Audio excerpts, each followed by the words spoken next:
हाय दोस्तों, इस वीडियो में अपन क्या है दो स्टॉक्स की एनालिसिस करेंगे स्विंग ट्रेडिंग के लिए। तो ये वीडियो भी क्या है कि एजुकेशन पर्पस के हिसाब से ही होने वाली है। तो पहला स्टॉक जो है जो अपन एनालाइज करेंगे वो है प्रूडेंट कॉर्प एडवाइजरी लिमिटेड के नाम से।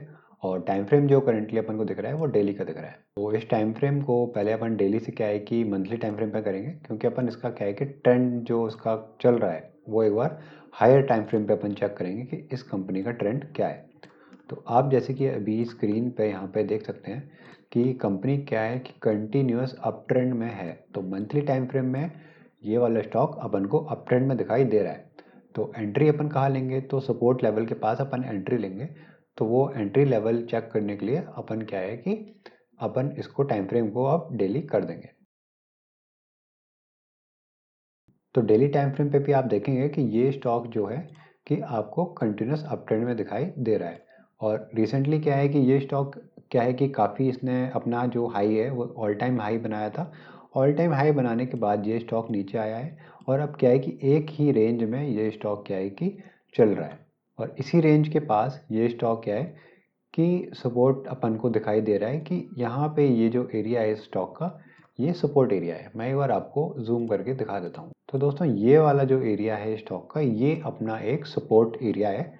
तो स्टॉक क्या है कि जो अप ट्रेंड में था, तो इस वाली कैंडल ने क्या है कि पहले एक ब्रेकआउट दिया हुआ था इस वाले रेजिस्टेंस जोन का। ये वाला जो आप रेजिस्टेंस देख रहे हैं इस रेजिस्टेंस जोन का इस वाली कैंडल ने ब्रेकआउट दिया था। और फिर इसने यहाँ पे ऑल टाइम हाई बनाया था अपना।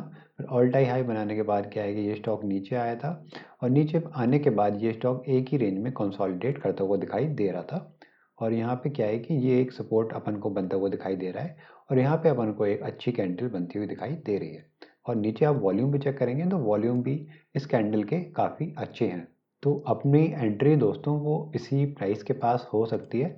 तो मैं आपको एक बार एंट्री मार्क करके दिखा देता हूँ। तो एंट्री क्या है कि अपन इस स्टॉक में इसी प्राइस के आसपास 3050 के आसपास लेके चल सकते हैं।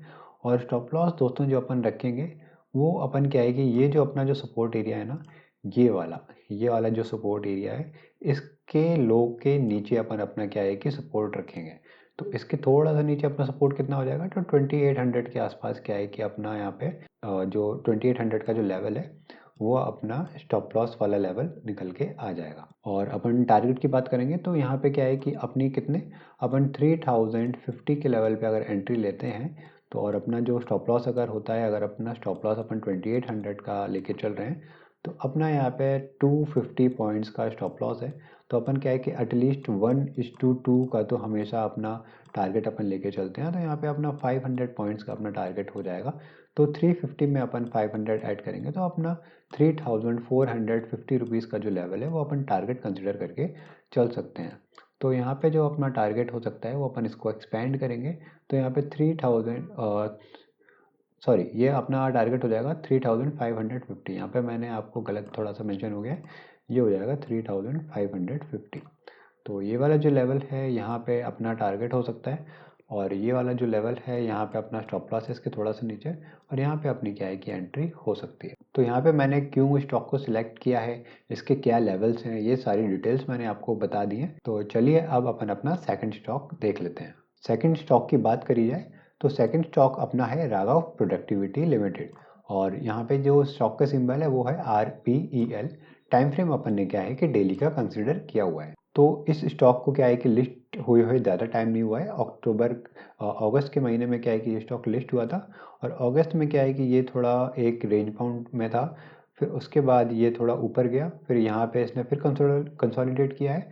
फिर से दोबारा से ये ऊपर की तरफ आया हुआ है। और ऊपर आने के बाद अब ये फिर से क्या है कि एक ही रेंज में अपन को कंसोलिडेट करता हुआ दिखाई दे रहा है। और इसी रेंज के पास आप देख सकते हैं कि पहले ये क्या है कि यहाँ पे देखिए आप जो कंसोलिडेट कर रहा था यहाँ पे पहले, तो ये वाला जो सपोर्ट लेवल था और ये ऊपर वाला जो है ये रेजिस्टेंस लेवल था। तो इस वाली कैंडल ने, ये वाली जो कैंडल है ना, इसने पहले क्या है कि इस रेजिस्टेंस लेवल का ब्रेकआउट दिया। फिर इस वाली कैंडल ने, ये वाली जो कैंडल है ना, इस वाली कैंडल ने फिर और ऊपर की तरफ मूवमेंट दिया। फिर ये वाली कैंडल जब ऊपर की तरफ मूव हुई तो स्टॉक ऊपर की तरफ गया। फिर जब अब नीचे की तरफ आ रहा है स्टॉक, तो एक ही रेंज में अपन को दिखाई दे रहा है। और ये वाला जो लेवल है ये अपन को दिखाई दे रहा है कि स्टॉक क्या है कि इसके नीचे नहीं जा रहा है। तो ये एक सपोर्ट लेवल है। तो इस सपोर्ट लेवल के पास ही क्या है कि अपन को ये ग्रीन कैंडल्स बनती हुई फॉर्म हो रही हैं और अपन यहाँ से भी ऐसे एक लाइन ड्रॉ करेंगे तो अपन को इस लाइन का ब्रेकआउट दिखाई दे रहा है कि ये वाली कैंडल ने इस वाली लाइन का, ये वाली जो लाइन है इसका ब्रेकआउट हुआ है इस वाली कैंडल ने। तो यहाँ पे अपन क्या है कि एंट्री लेके चल सकते हैं क्योंकि स्टॉक क्या है कि अप ट्रेंड में गया है, अप ट्रेंड में था, फिर थोड़ा सा रिट्रेसमेंट करके नीचे आया है, एक ही रेंज में कंसोलिडेट कर रहा है, सपोर्ट लेवल के पास अपन को अच्छी कैंडल बनती हुई दिखाई दे रही है। वॉल्यूम भी देखेंगे तो पिछली कैंडल के मुकाबले वॉल्यूम भी काफ़ी अच्छे हैं। तो एंट्री जो अपनी स्टॉक में हो सकती है वो दोस्तों इसी प्राइस के आसपास हो सकती है, 1620 के आसपास हो सकती है। स्टॉप लॉस जो अपन रखेंगे वो अपन थोड़ा सा जो अपना जो सपोर्ट लेवल था इसके लो के नीचे रखेंगे, तो 1498 या 1500 के पास अपन क्या है कि अपना स्टॉप लॉस प्लान करके चल सकते हैं स्टॉक में। तो एंट्री पॉइंट दोस्तों अपनी कितनी है, तो एंट्री अपनी यहाँ पे अपन लेके चल रहे हैं 1620 के आसपास, और स्टॉप लॉस जो अपन क्या है कि जो प्लान कर रहे हैं वो ये वाला जो लो है इस लो के अपन थोड़ा सा नीचे ही प्लान कर रहे हैं। तो 1498 का जो लेवल है यहाँ पे अपन स्टॉप लॉस प्लान कर रहे हैं। तो अपना जो स्टॉप लॉस के जो पॉइंट्स हैं वो हैं 122 पॉइंट्स। तो अपन टारगेट क्या है कि एटलीस्ट 1:2 का तो टारगेट लेके चलते ही हैं। तो अपना जो टारगेट पॉइंट्स हो जाएंगे वो हो जाएंगे 244, मोटा मोटा अपन इसको 250 पॉइंट लेके चलते हैं। तो अपन अपना जो एंट्री लेवल है वहाँ से 250 पॉइंट्स अपन ऐड करेंगे तो अपना जो टारगेट निकल के आना चाहिए, तो जो अपना टारगेट यहाँ पे निकल के आएगा वो 1870 का जो लेवल है उसके पास अपन टारगेट यहाँ पे लेके चल सकते हैं। तो स्टॉक को अपन जो टारगेट लेवल है वहाँ पे लेके चल जाते हैं। तो 1870 का जो लेवल है वो यहाँ पे है। तो आपने देख लिया कि यहाँ पे अपना रिस्क रिवॉर्ड भी 1:2, इसको थोड़ा सा और स्ट्रेच कर देंगे। तो इस स्टॉक के भी जो एंट्री पॉइंट है कि हमने स्टॉक को क्यों कंसिडर किया है, एंट्री पॉइंट हमने क्यों लिया है, हमने स्टॉप लॉस भी ऐसा क्यों लगाया है, हमने टारगेट भी ऐसा क्यों लिया है, तो ये सारे के सारे पॉइंट्स मैंने यहाँ पे आपको कंसिडर करके दिखा दिए हैं। कोई और डाउट है तो आप मेरे को यहाँ नीचे कमेंट सेक्शन में मुझसे पूछ सकते हैं। चैनल पर नए हैं तो चैनल को सब्सक्राइब कर दीजिए और वीडियो को लाइक कर दीजिए। तो चलिए मिलते हैं आप अगले वीडियो में, तब तक के लिए गुड बाय।